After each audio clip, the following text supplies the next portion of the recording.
சுவைத்தரன cooking சேனலில் எங்கள் வீட்டு மாடலில் இன்றைக்கி ஒரு பூண்டு குழம்பு வைக்கலாங்க. எல்லாம் பூண்டை முழுசாக தான் போடுவீங்க. நான் வேக வச்சுட்டு போகிறேங்க. ஃபஸ்ட்டு ஒரு கப்பு பூண்டு, கொஞ்சமாக சின்ன வெங்காயம், ஒரு அரை கிளாஸ் தண்ணி இதை ஊற்றி ஒரு 2 விசில் அப்படியே விட்டாலும் வேகும். இருந்தாலும் பூண்டு வெந்துட்டுருக்குங்க. இதை ஆஃப் பண்ணி இப்போ ஓப்பன் பண்ணி பார்க்கலாங்க. வெந்துச்சுங்க. இதோட இதை அப்படியே இந்த மேஷர் வச்சு மேஷ் பண்ணிக்கலாங்க. நம்ம நல்லா மசிச்சாச்சுங்க. இப்போ நான் வந்து புளி தண்ணி கரைச்சி வச்சுக்கிறேன். இந்த புளி தண்ணியை இதில் ஆட் பண்ணிக்கலாங்க. கடாய் வச்சாச்சுங்க. கடாய் சூடிடுச்சு.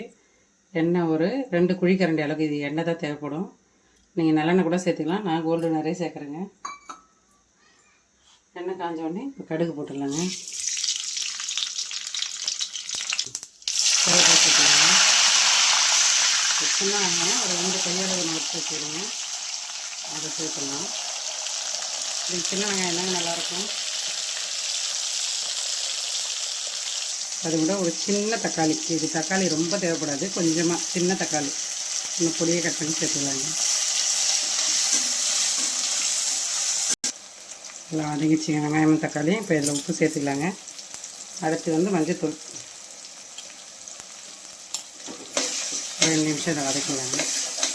இப்போ மிளகாத்தூள் சேர்த்துக்கலாங்க. காரத்துக்கு தேவைப்பட 1 ஸ்பூனு, ஒரு 1.5 ஸ்பூன் சேர்க்குறேங்க. இதையும் நல்லா பச்சை வாசனை போகிற அளவுக்கு இதில் வதக்கணும். சிம்பிள் தாங்க இந்த பூண்டு குழம்பு, ஆனால் டேஸ்ட்டாக இருக்கும். 2 நாளைக்கு 3 நாளைக்கு கூட வச்சு சாப்பிட்லாம். இதை